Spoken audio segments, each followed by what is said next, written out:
Dawn to Dawn Season 2. Yep, it's finally finished. It is that time. I'm going to talk about Dawn to Dawn Season 2. Just kind of cutting to the bullshit right now. It's really great. It's amazing. It's still kicking ass, taking names. So yeah, Dawn to Dawn Season 2. New anime for the summer 2025 season. This was at the number one spot of the most highly anticipated anime to come out of that year. And this is obviously the follow-up to Dawn to Dawn, which broke out to the scene in the fall of 2024 of last year. And again, Dawn to Dawn, when this came out last year, this was undoubtedly super high up there in my best anime of 2024. This was, I think, the number one best brand new anime to come out that year, given how amazing, how out of this world, just over the out of this world type of adventure and misadventures that the show had to offer. Animation is on fire, the music is fire, the voice acting is absolutely incredible. The story, the progression of Dawn Dawn from the first season is still iconic in my personal opinion, and is by far probably the, as many people have said, their best anime of 2024. So going into Dawn Dawn season 2, I pretty much knew what I was going to expect going into this show, or at least I thought so when going to season 2, because my gosh, this second season still is crushing it, is still kicking ass, taking names, is not holding any punches back. And obviously, going into the second season, if you haven't watched the first season alone, obviously a lot of the events that happen going into the second season isn't going to make a lot of sense. So bear with me. And I'll try my best to tippy toe on some spoilers here and there, but I feel like at this point, given how big Dawn on is, I think I'm obligated to talk about some of the things that happen in the show. So again, first off, animation still incredible, still amazing. Science Star Studios freaking crushing it, bringing out the end game. Like they have been blowing up like crazy because of this show as of late, and this is non-different, of course, with how amazing season two has been.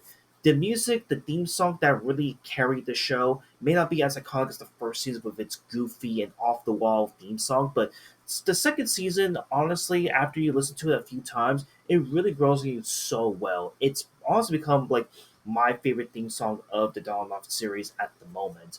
And the fact that we got season three right around the corner is really speaking a lot. So, the first half of this show is really where it pretty much continues where it left off on that really big cliffhanger from the first season of Dawn and Dawn. And in this one, they go in to investigate and help out one of our main characters with Joji's backstory, and they go into trying to figure out like what's going on with Joji's family, save them, etc. And they come across a group of these weird, cryptic people. They're like over their 50s, etc. Like they have like a really crazy design. And also, I guess going to character designs, every character design in the show is still weird. It's so out of this world. The enemies that our characters face is still like mind blowing and just over the top. And there's even like returning characters like the Mantis Shrimp and Taro coming back in the mix. And in the first half of the show, it focuses on our main characters and the introduction to Evil Eye. Yeah, Evil Eye, which becomes a pretty big protagonist and plays a pretty big role throughout the remainder of the second season. And Evil Eye's backstory is super great. It's also really dark in a weird sort of way, but it doesn't make you feel like you want to like feel bad for this character, if that makes sense. But the first half focuses on Evil Eye, Joji, and the connection that these two would have at the very end of the first half of the show. And they really capitalized that really well. I think that the first half of the show really showcased a lot of spark, a lot of potential, and obviously, after the events of the first half of the show, this inspires our main characters with Ayase and Takura-kun and Shiratori to get stronger and get more better at what they do with their powers, etc. I wouldn't say with Shiratori-san, however, I'm sorry for the little misinformation there, but Shiratori wouldn't be like super present until the second half of this second season because Shiratori does play a pretty big role in the second half, which is where, man, the show is going off guns blazing. And I also want to give a shout out to a character that was present throughout the final set of episodes of this season, and that is the introduction of Sakura Kinta. This guy is every weeb's fucking dream boy. Like holy shit, easily the best guy, brand new guy of this season. Cause my god, his backstory, his comeuppance to how he is, it really is so good. And what's kind of crazy too is that I thought that going to this new character, I thought he would just be like another throwaway background character that no one would give two shits about, and I wouldn't give two shits about. But no, like they really gave a lot of care and passion to this character. Literally, a lot of passion to his character, given how over the top he is with his weeboo vibes and such.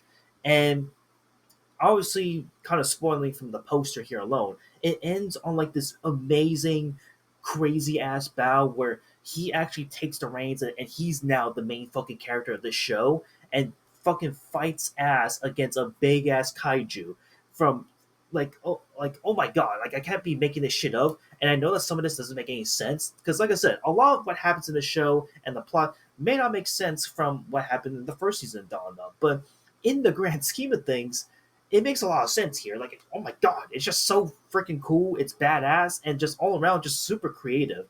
Again, there's so many like creative fight sequences, so many creative moments here and there. The romantic chemistry between Ayase and Takakura is still there to this day, and overall, there's just not like a lot to really say or hate about the show.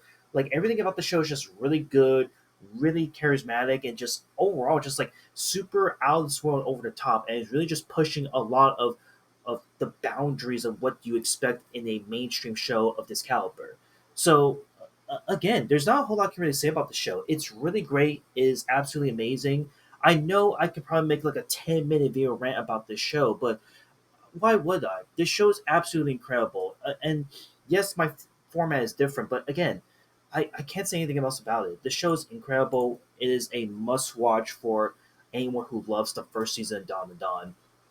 And I think with time pass, I think that this season and respectfully the first season Dawn Dawn could unironically be my 10 out of 10 anime given some time, given some more rewatches for me personally. Because again, I think we're on the cusp of something really special, really big. And with the third season on the horizon, it's only a matter of time.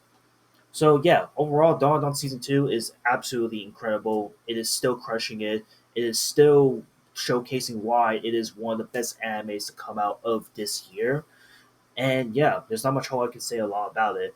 Between season two and season one, to wrap this up, um, honestly, realistically, I still prefer the first season to a degree because of how iconic and big the show was last year. But again, season two is showing off really strong and really showing like there's not a whole lot to really complain about or say about. The second season is still being creative, still being innovative to this day, and I'll leave it at that. So right now, I'm feeling like a light to decent 9 on this thing. This thing is almost a 10 out of 10 in my opinion, and like with this first season, I think I gave us 9 out of 10 on. I think it's only a matter of time until I give one of these two seasons respectfully a 10 out of 10. So yeah, just want to talk about this a bit. That's it. I'll see you on the next one. Later.